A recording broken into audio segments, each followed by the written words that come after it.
morning, everyone, and welcome to another edition of the Renew podcast. I am your host, Kristen Andre, and we, as always, are helping you reclaim your business and your life without losing your edge. Something really important to all of us. So back with me again this week, I have the fantastic Michelle Miller. We were here last week talking about pop culture and all kind of stuff like that. But this week we're talking business, all things business. Last time we talked about the world and the happenings in it. But one of the things I've noticed over the last several years, especially in light of the pandemic, is what they've termed the Great Resignation. And I'm seeing so many people just amongst my friend group and the people I know that are changing careers. And so I wanted to bring Michelle in to talk about this because you did the same thing not too long ago. So Michelle is an attorney who had stepped away from the firm she'd worked at forever and launched her own consulting practice.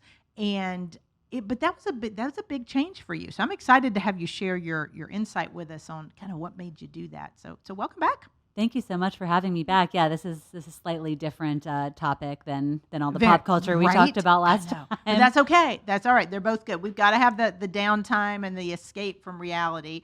But this topic is actually the reality that we're trying to escape from sometimes. So, you've heard the term the Great Resignation, where these last few years, and I know that didn't really apply to you, but these last few years, I'm hearing more and more people they don't want to.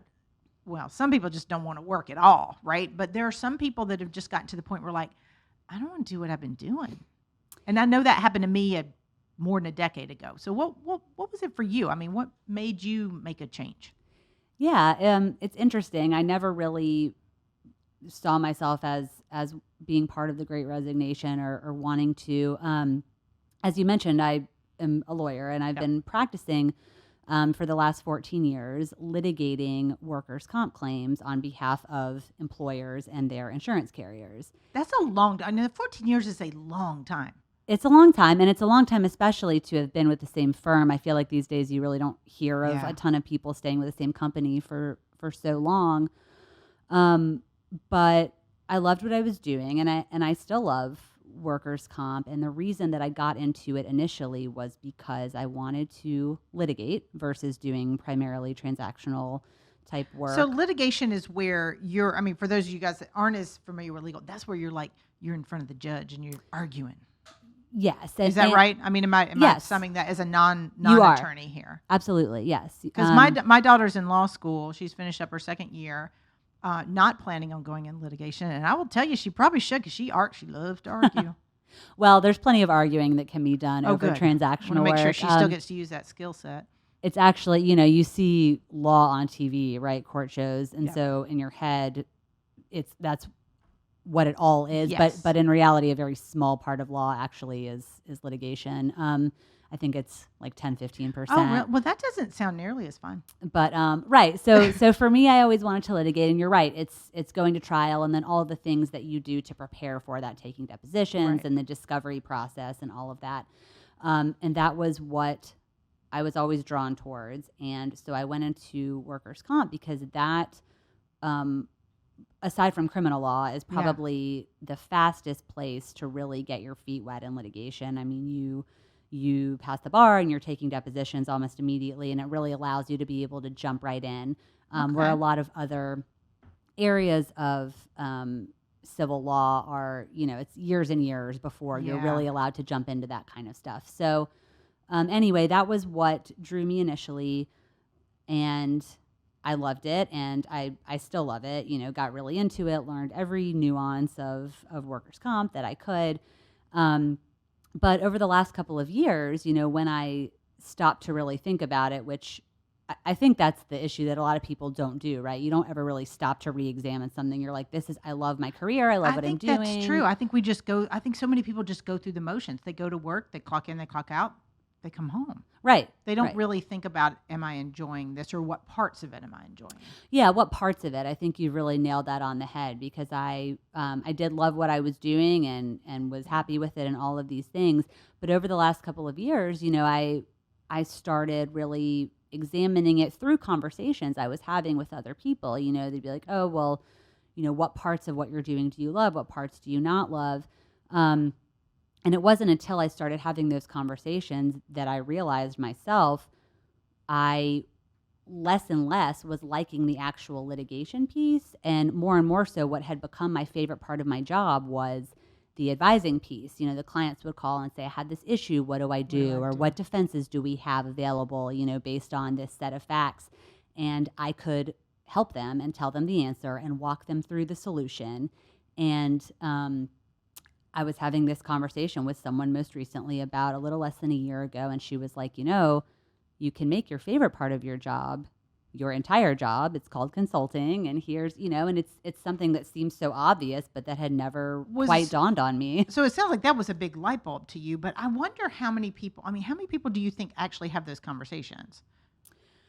Because I'm guessing it's pretty small. Probably pretty small. It's sort of embarrassing that, I'm telling the story now and it's something that seems so obvious, but you just never, you're sort of on autopilot and you never really stop to think about that.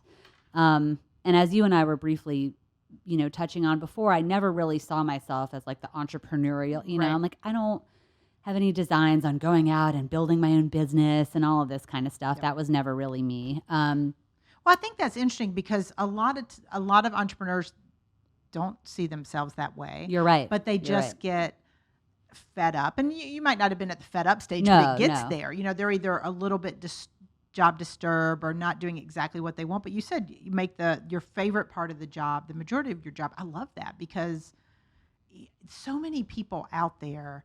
I mean, I don't know if you know these people or have come across them that just complain about their career and their job. And I'm there's like, lots of those out there. It, right? But I admire you for the fact that you changed it, because that similar to me when I left finance, I had a great job, was doing well. I loved a lot of the portions of it, but I didn't get to do the portions I loved all the time. So I think that's a big moment to come to that realization. How scared were you when you, because the realization's just step one, right? And then you've got to say, okay, well, what am I going to do about it? I think most people realize it and go, yep, oh well, and they just stick with it. But that's a big leap to kind of decide to step out. What was your head telling you at the time? Yeah, definitely scary. And yeah, I don't know. My husband was really encouraging me to do it and take the leap. And were you stressed out at home? And he's like, please do something. Oh. Because I think that plays into it a lot of times, because we don't, if we're not loving our career, we're not showing up. Not that you were bad at home, but sometimes people get miserable in their job and it permeates to the other areas of their life too. Oh, for sure. And I do want to make sure to emphasize, I still really loved what I was doing. It was not a situation, like it might have been a harder, I don't know, or maybe an easier leap to make, if it's like a situation where somebody's so miserable, but it was sort of like, well I still really like what I'm doing. The ones that are miserable just move to another job or another company, because usually the miserableness is a lot of times it's culture. And it didn't sound like from what you've said, you loved your job, loved the firm, it was all good stuff, but the entrepreneurs that I'm seeing in the great, it's funny, the Great Resignation's been interesting. I think half of them are like, I'm just miserable. Well, not even half, a third of them are miserable and they change jobs or companies. A third of them just say, I've decided I don't want to work, so they don't work. But then there's the third that we're talking to that are like, they've uncovered that, like, man, I could really create something that I'm going to love most of the time. Right. And so I'm in that, and that's camp, the group we're talking like to. I'm taking this big job with all of these facets that I like and sifting through the parts that maybe I don't like as much anymore and focusing on, only what I do. And to answer your original question, yes, obviously if you're struggling in one area of life, a lot of times it does permeate into the other areas. And while, it's not a situation as extreme to where my husband was like, yes, do this, but I do think happen. that I've had some clients that's happened with them. Sure. Their spouse is like, you've got to make a change because you just are so unhappy. I didn't get that from you, but I think but he definitely does identify that it's going to have a positive impact in those other areas. Sure. I mean, like, obviously it's time freedom, right? It's me now with making my own schedule and doing my own thing, and also without a demanding litigation calendar with trial deadlines and all of that kind of stuff. And so I do have more flexibility in, time with the kids and being home and not constantly, stressed and on edge or whatever when dealing. I mean, of course, it makes a big difference. Well, those are things to consider. So when you were looking at branching out on your own, because you had a career you like, you'd identified, first step is identifying which pieces you enjoy and that you want to carry with you. What was the next step? Like, what do you do next when you're, so if somebody's sitting here going, yeah, I know what I really like, what did you do after that?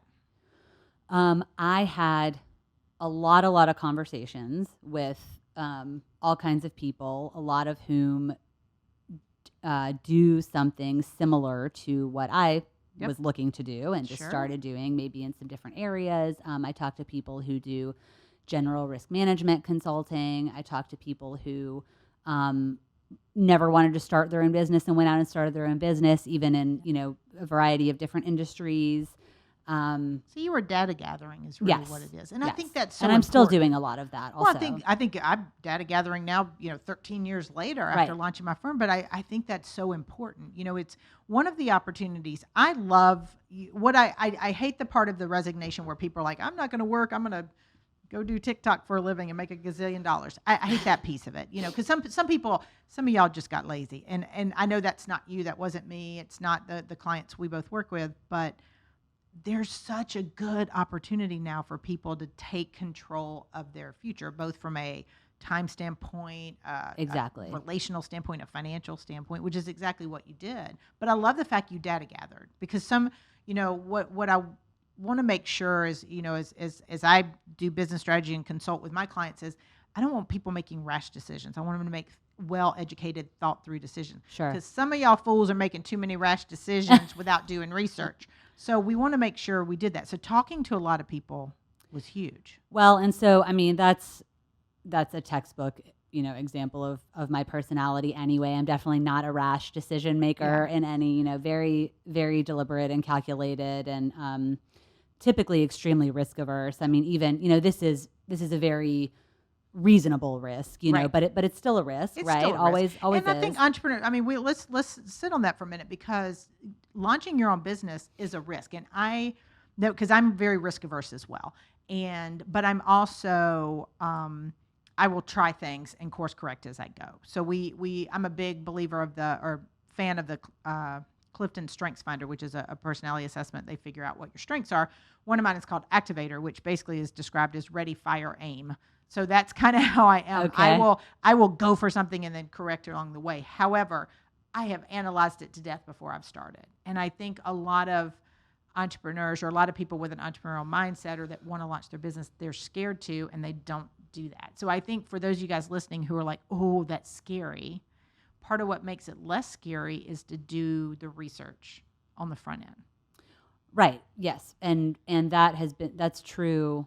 Yeah. In any area. Yeah. I mean, preparation in any area of your life is what's going to make you feel more confident and comfortable going into the decision. And there's really no substitute for preparation. I mean, we used to talk about this when I was practicing, I was maybe practicing for 5 or 6 years, and I went in to try a case against this opposing counsel who had been practicing for like 35 years, this, older man. And he clearly had much more experience than I did, but I was much more prepared than he was. And there's just no match for preparation. Yeah. Well, and I think that as you're looking at, for those of you guys that are thinking about, hey, what if I did my own thing? That's huge. And a lot of times it seems like a rash decision, but the successful business owners and entrepreneurs that I know, they did a lot of forethought. They really thought through, what does this look like? I mean, I know, people always ask me when I launched my consulting practice was, how did you do well? You got off the ground running. I'm like, because I had a client before I launched. I'm not crazy. We really want to look at all the variables and what could go wrong. So I love that you did that. So after you'd researched and kind of what did you feel in your belly the minute you decided to just do it? That the day you turned in that resignation? All kinds of things, excited, scared, nervous, about to throw up. All kinds of things. And I really, like you said, I mean, analyzed for a long time. And I didn't have a date in mind, I'm going to, give my notice on this day or whatever. I was just like, I'm going to keep talking to people and keep doing my analysis until I feel comfortable. But after months and months of that, it did happen very quickly. Like I came home one day and said to my husband, I was like, so I think I'm going to give notice tomorrow, Monday or whatever it was. Yeah. So it was a long time, but then it also happened very Yeah. quickly. And, it's interesting. You mentioned having everything planned out, doing as much as you can ahead of time, which obviously I did and you did. And I assume a lot of other people also do. However, I would assume that too, but I don't know because I've you definitely think heard. maybe not. I think I advise it. I for sure advise it, but I think some people just jump in. But I also, I mean, let me caveat that a little bit before you go on. But is everybody's situation is different.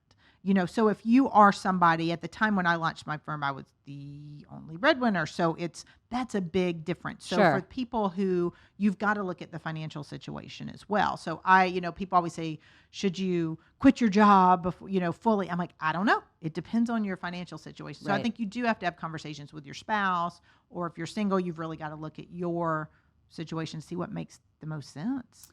Definitely. And it's also a fine line, I imagine. Tell me if you have found this also, between having everything planned out, but also acknowledging that your business is probably going to end up taking somewhat of a different shape than you Yes. envision. And you have to sort of also maintain that element of flexibility and be willing to go with it, because chances are it's probably going to end up looking a little bit different than what you envisioned when you're setting out, For right? sure. Yeah. Course correction is going to be key in any entrepreneurial endeavor. And, if you're stepping down, the preparation you need to have. I mean, I think Unquestionably. just like you'd have a business plan, every year, you've got to know what it is you're shooting for. My practice has evolved significantly in the last 13 years. I launched in 2009.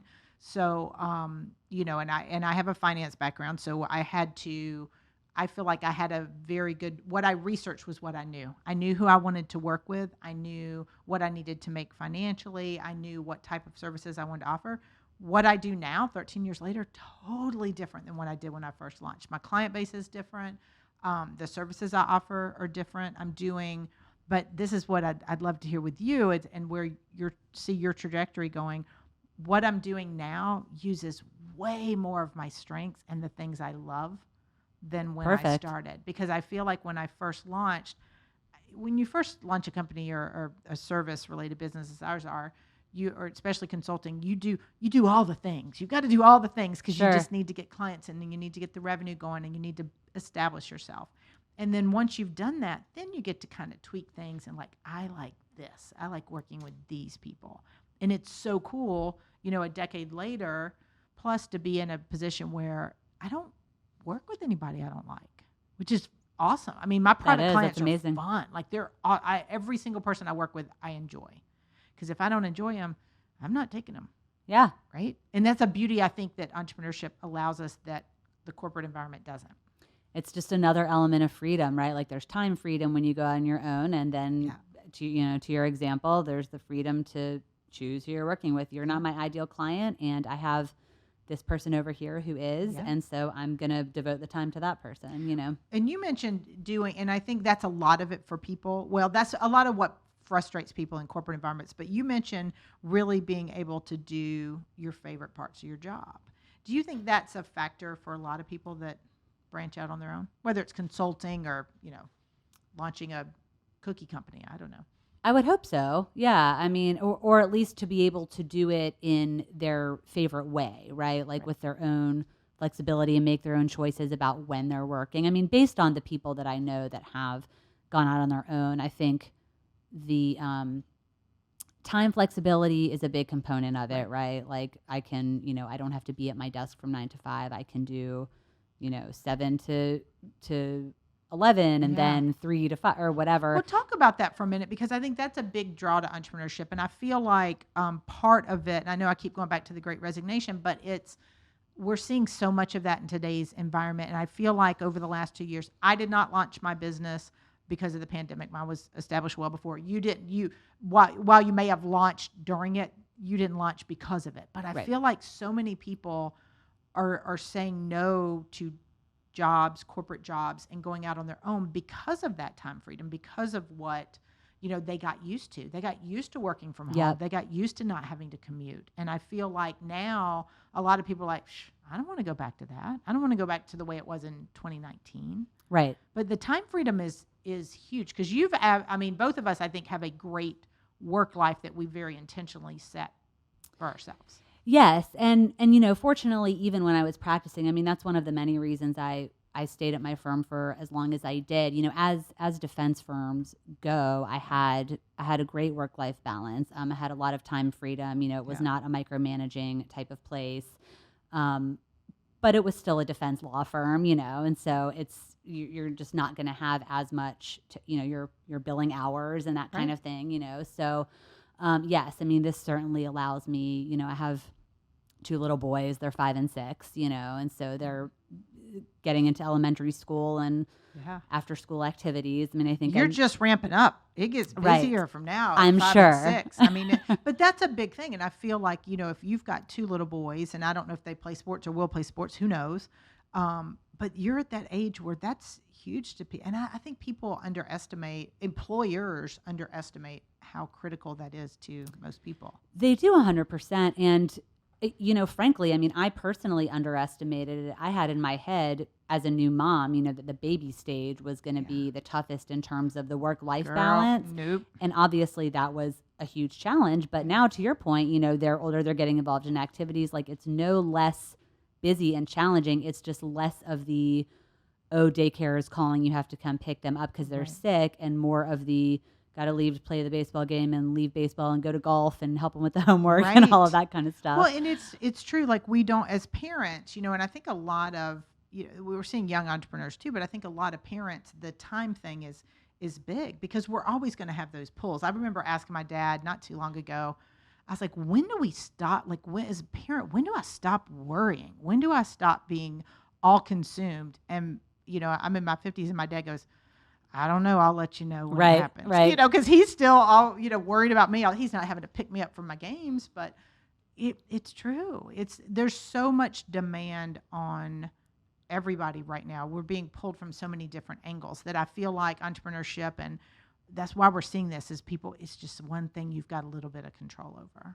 Sure. And so I think, that's sort of one of the major elements too to the Great Resignation is it took COVID for everyone to sort of realize, like, I only have this limited amount of time in my day, right? Like whatever their other constraints are, whether it's whatever it is. Mm-hmm. And also how valuable and precious life is, right? We saw the horrible things going on. And so I think a lot of people kind of took that as a kick in the head, right? And they're like, okay, I'm going to really focus on, making my life be about only the things that really best serve me. Isn't that what, that's what you started out with is we talked about it from the career standpoint of what were the things I really enjoy and really like that I want to take with me.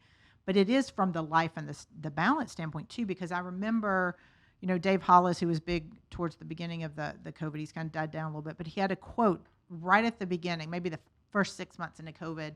He said, in the rush to return to normal, give some time to think about the things worth returning to. And it was something, I'm paraphrasing Absolutely. it, but it was I've seen so that true. Too. Yes. It was so true because, I feel like, I've said this multiple times on the show, is the pandemic gave us a tremendous opportunity to figure out and prioritize and be very, very intentional about where we spend our time, who we spend it with. Yes. And, I know everybody doesn't have the luxury to work with only the clients they want to, but they really could.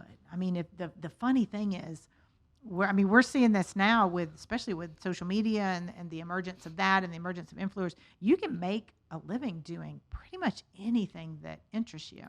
You can, and everything is a choice, right? Like For the whole sure. thing about, you see all the memes like choose your hard, right? It's like, working for someone else, working for yourself is hard. Working for someone else is also hard. Like marriage is hard. Yep. Divorce is hard. Like everything is going to be hard. I love that quote, by the way. I don't know if you guys, we should post that. I'll make sure we post that in the comments because it's true. Everything is hard. Everything is hard. Like make the choice that is going to best serve you, that you're going to have to do work, right? Like where is the work that's going to best serve you and make you feel the most fulfilled, whatever that means to you. And it's critical as you're doing that to run towards something and not away. Like what I love about you launching your consulting practice is it was an area that you enjoyed. You were really good at it. And you're not running away from it. You're running towards being able to help more people. You're running towards being able to have a greater impact in the areas you enjoy, that you're really good at, and that's needed. So it's a cool opportunity. I wish more people could do that. Oh, well, thank you. Yeah. No, it's something I'm really excited about. I mean, yeah, it was, now I'm taking everything that I've learned and sort of honed over the last 14 years. I'm actually doing a lot of the same things that I did when I was practicing law, helping these employers, advising them of things they can do to save money in the workplace injury space. But now I can help more employers, Right. and I can do it better by focusing on only that without getting caught up in the minutia of the litigation and discovery and what is the judge going to say about this. Like, that whole litigation practice is sort of removed, and I can focus on solely the counseling businesses part of it. Which was the part that energized you anyway. Yes, exactly. It's funny. Similarly, when I stepped down from my firm, I was managing director at a financial firm. My managing partner and I had this discussion, and it's funny. It was during an evaluative time. I'm just making up words today. I like it. It's was during a time where I had time to sit and think, because I just had my third daughter. So I was on maternity leave. I didn't really have leave, but I wasn't working as much. So that, kind of like you said, during the pandemic, you really start thinking like, all right, what do I really want? And I had this conversation when I launched my firm 6? Was it 6? Well, about 8 weeks after I had my third child. Wow. That's a great time to launch a business, right? But You're just making big changes all at one time. Just throw it all in there. No stress at all.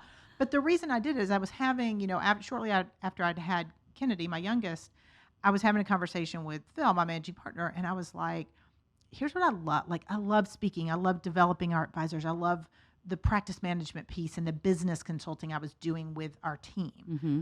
Way more than I like seeing my financial practice clients. And he and I started talking, and he said the same thing. He goes, I think you can have a bigger and greater impact and have more fun outside this firm, doing your own thing outside this firm. And it wasn't a getting rid of me thing. I mean, Sure. And what was the coolest thing about it is the more I thought about it, I was like, God, you're right. And I loved that I had somebody who I was working with at the time going, yeah, let's do this. I think you should do it. And subsequently, he was my first client. So it's kind of cool. I mean, that kind of helped. But I'm so grateful for that conversation. I'm so grateful for him going, yeah, you can have a bigger impact. You can do the things you want to do. And that's a really significant leadership quality too. I think when somebody can look at someone else within their own organization, Mm-hmm. like he probably hated to lose you, even though you were able to keep him on as a client. Right. But he was able to say, it would probably better serve you to go do this on your own. And he sort of gave you that push and helped facilitate that. And that's a really admirable quality. It I is, think. yeah. And and we're still friends, and he does fantastic. And he's done a similar thing as well, like where he's doing a lot of more consulting now too. Because I think so many people, we have this nudge like inside of us, especially those of you guys that are sitting there in corporate. I mean, my guess is some of you guys listening are like, oh, I feel you, but I could never do it. Follow your gut. I Follow said your that for intuition. so long. Yeah. I mean, Yeah. yeah. But then you get to a lot of us do. We have these hesitancies, and then a couple years in, we're like, I should have done this before, right? It's Right. all these things we're scared to do. And I did a quote. My last book that I did last summer, You're Not for Everyone. I had a quote in there, and it's my favorite quote out of the ones I made up on my own. But I say it to people all the time: is if you aren't intentionally doing something to change your circumstances, you forfeit the right to complain about them. 100%. And I agree with that wholeheartedly, because so many people are just like, oh, woe is me. I have no time for I can't do complaining. I just can't. I can't do negative Nellies. I can't do victims. I just can't with them. They're out there. I know. I try to keep them at arm's length. But if you're hating what you're doing, make a change. And it could be any facet. It could be work. It could be the fact you don't have that work-life balance. Yeah, and that doesn't necessarily mean that you have to love your job per se, right? sure. Like I have a friend out there who she does not love her job by any means. She would not call it her passion or any of that, but she it's a very good government job, and she likes it because of the stability and the freedom that it gives her in her family life and all of this stuff, the reliability. And she has, made the intentional decision to stay there for all of these reasons, and she doesn't complain about it, how it's Exactly. boring and whatever. She's Yeah. like, this is the reason I've made these decisions for my life, and she's accepted and whatever. And like, that's But fine. I Not think everybody that's has to love their job for I their think job. that's fantastic. But you said two things. She intentionally made that decision, and she doesn't complain about it, because Yep. we need the jobs that people clock in and clock out. We really do. And I have a ton of friends like that are like, look, I don't love what I do, but it affords me the life I want. And I'm not complaining about it, I'm not hating it. I do my job. I do my job well. They pay me well, and I have the free time I want. I Sure. have that. So I think there's part of that is figuring out as individuals or as families what's important. For me, similar Definitely. to you, as a single mom with 3 kids, when mine are a little bit older now, but when they were younger, I wanted the flexibility to be at everything. Yep. And I have some very successful executive and entrepreneurial women that I coach privately, and they do work funky schedule. They work like crazy. They do work a lot, but I have some that work from 9 to 2, and then they'll jump back on and they'll maybe do a few hours on the computer after the kids are in bed. But that's the way they designed their life. Yep. So they could drop off and pick up be at games and do all that. And I think that's a critical piece as you're looking at a future and a career or an entrepreneurial endeavor Definitely. that it fits your life. Yes. So what all questions would you, if somebody's thinking about like what you did, because you more recently took the leap than I did, and it's working well, but you seem happy. You got a smile on your face. People loving what you're doing, which is good. So what advice do you have for people who are thinking about making a leap? I would say primarily what you and I, sort of really focused on before, just spend the time inside your own brain, right? Doing the analyses of every angle and do a lot of data gathering. Talk to everybody that you can talk to, because, even if you're talking to someone and you're thinking that, this was my experience, even if you think they have no connection to like what you're doing or whatever, more often than not, you're going to step away from that conversation with some type of added nugget to think about, right? Like, oh, I never considered this, side, even if they're not even talking about starting a business, but they're talking about some case management software that they use at their job or, Right. Whatever. So the more conversations you can have, in my view, the better. But to really evaluate, there's always going to be a part of your job that you don't love, right? And so For sure. I, like many of the other theoretical people that you're talking about, never saw myself an entrepreneur. I was never interested in the, running my own business type of that. But, the pros outweigh the cons, right? I more so want to be able to have my work that I'm doing be all of the stuff that really serves me and that I really love. And so, I'll deal with some administrative, It's always the administrative. Yeah. That's the thing is we most invoicing software, it's like, that's Right. not exciting stuff, but like, that's totally it's not, but guess what? It gets you paid. That's exciting. Sure. When the money comes in, it's exciting. It's just doing the invoices. Yeah. But I think that's what's interesting is as an entrepreneur, if all of us launch small. Most of us do, not Sure. everybody, but a lot of us launch small. And until Garage you have businesses. it's your garage businesses, and until you have people helping you, you have to be willing to put in. Like, I don't want to underscore the difficulty in the early years. It doesn't have to be brutal. It can be very successful. You can make revenue right away, but you're still doing. Well, and some especially things. now, in this day and age, and sort of on the tail end of the pandemic, with Zoom and all the other things that brought us, the capability to be able to do things digitally, I think has really enabled people and made starting a small business even easier than it's ever been. Right. And it is easy to start one. I agree with that. And that's one of the, advice I'd have. I wonder if you agree.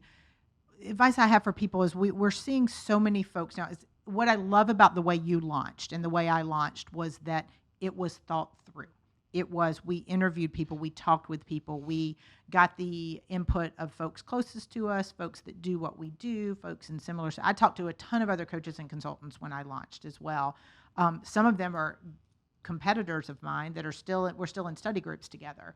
So we get data gathered. What scares me a little bit now, and I've seen so many stats about people leaving the workforce without a plan and I'm a planner. I mean, that's what I do, but they're leaving the workforce without thinking through these things. And so if you're listening and you're like, man, yeah, I want to launch, I'm ready to quit my job. I want you to just take a step back and, like you said, explore, ask questions, map it out, figure out what you're doing.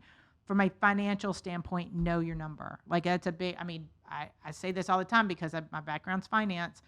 A lot of businesses fail, like they do. And if you know your number going in, you know what you're going to need to do, and it just motivates you more to get going. Like I didn't have failure as an option because I kind of had those kids kept wanting to eat. So right. They still were expecting an income. So you know your number and figure out what you need to do to make it work financially. Certainly. And it's okay. You know, I will say it is okay to, you know, start it as a side hustle, not necessarily with what you're doing, consulting, or what I was doing, but there are a number of businesses that are entrepreneurial in nature that you can start as a side. You know, I have one of the women who's a friend of mine in our community, Amy. She had she makes these plates. They're so freaking cool, personality plates, and she launched that this last year. And she was doing other things. Yes, I met Amy recently. You met Amy, yes, at our event. And a lot of the women in there have launched entrepreneurial ventures while they still continued in their corporate environment, and that's an option too. Definitely, it's especially for you guys that are looking at something drastically different or following a passion or art or things like that. It's okay to do both. I mean, I would much rather you spend your spare time watching. You know, like we talked last week about pop culture. Use your Kardashian time to start doing some of these entrepreneurial and we won't take yours away, but you know. Other people, you can use some of your time to explore what it is you really want to do. Because I think there's so much opportunity out there, and the world would be a much, much better place if the large bulk of our time we spend on our careers was spent doing something we enjoy. 100%. Yeah. And I think that, I mean, that's comes back to time freedom, right? It's like, going out on your own allows you that time to decide how you want to spend it, right? It's like, you know, people have asked me like, oh, are you just going to be working part-time now? I'm like, well, no, you know, that my goal in doing this was never to work less, but it was just to afford me the flexibility of being able to allocate my own time differently or however I see fit. I mean, and a bunch of other motivators, as we've discussed, you know. And everybody's motivation is different. Like yours is time. A lot of the clients I work with, it's financial.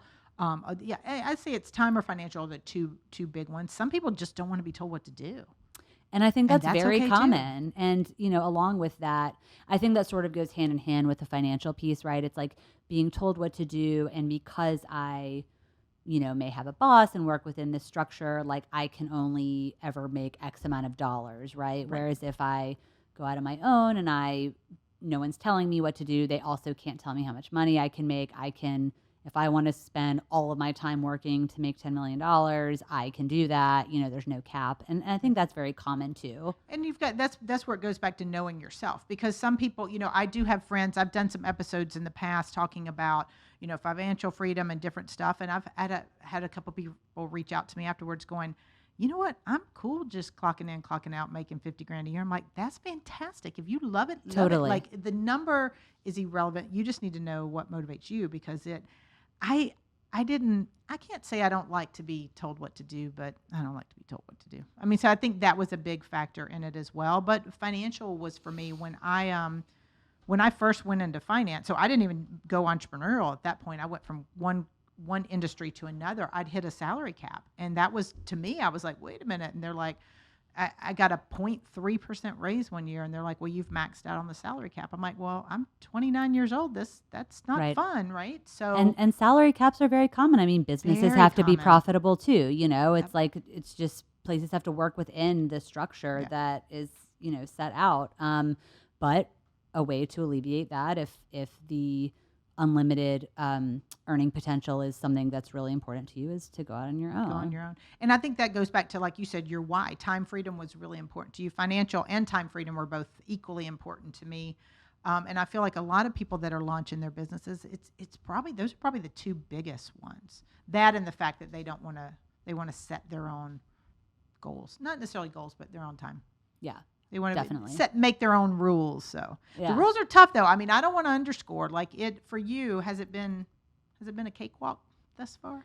No, certainly not. You know, That was a loaded question. I didn't. You know, I mean, you know, you have it's peaks and valleys day to day, right? Or sometimes even hour to hour, minute to minute, something. But no, I mean, overall, I've definitely been able to identify almost immediately a huge, you know, sort of life shift. And I think it's still, I mean, it's only been, you know, a month, like 6 weeks. So I still think that there's going to be a lot more of wrapping my head around this new, my new lifestyle that is going to come, you know, but I mean, there's already been, you know, a ton of things that I can identify and differences, both positive and negative, you know, and both related to work and home life and all different aspects of life. But I mean, overall, it's been lovely, and the work piece is something that I'm very excited about for sure. Well, and I think that's the big thing. So for those of you guys listening and thinking about, all right, is this for me? Is it not? It's information gathering, and then if you do make the leap, if you do decide to go out on your own, my biggest advice as someone who's been doing this for a long time now is don't be afraid to shift. Don't be afraid to say, hey, you know what? This is no longer serving me. It's no longer serving my clients. It's not bringing me what I want from a time or revenue standpoint. Make some adjustments, because the more you can shift into using your God-given strengths, the more you can shift into the things that are helping your audience and your market. Like, you're clearly defining who you work with. I am as well. And I've just found, if you're going to have a business, if you know your people, like you know who you serve, you know your target market is the buzzword, but if you know your market and the people you serve, and you know what it is you can do for them to make their life easier, better, create time, create money, save them money in your business, the more you can do that, the easier it gets. I mean, it really does. But you've got to be willing to course correct as you go. And I will say, as a seasoned entrepreneur, I dive in. But you got to invest the time early on. The biggest reason, you know, we know there's, I think the stats are like 80-something or 90-something% of businesses fail in the first 6 months, which is scary. But a lot of those, it's because they didn't take the time to do the research up front. And the other part is sometimes people just get lazy. They get out there. So you got to, I'm not a huge fan of hustle culture, but you got to hustle when you first start a business. Sure.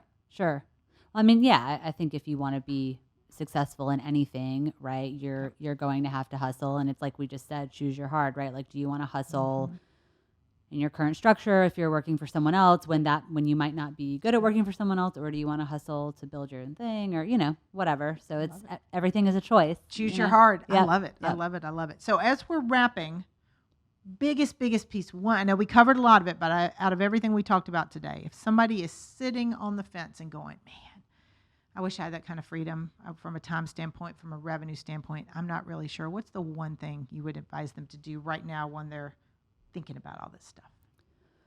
The first thing that comes to mind is look 10 years down the road and envision where you want to be. And if where you are right now, I mean, it sounds cheesy, but it's like, if not now, when? You know, there's going to be no perfect time. Like, yes, you need to do all of the preparation, but make up your mind that you're going to start doing it now. If where you see yourself 10 years down the road is not where you're currently headed. I love that. Look 10 years down the road. That makes a ton of sense. And it gives them an idea of where they want to run to. You got to know where you're going if you're going to get there. So. Like you said, run towards something, not away from something. Run towards something, not away from. So look 10 years down the road. Michelle, thank you very much for being with us. Thank you so much for having me. And good luck to you and your business as you continue to grow and scale. Thank you. So those of you guys listening, thanks for tuning in to another edition of Renew. And just remember, whatever it is, choose your heart. We will see you again next week.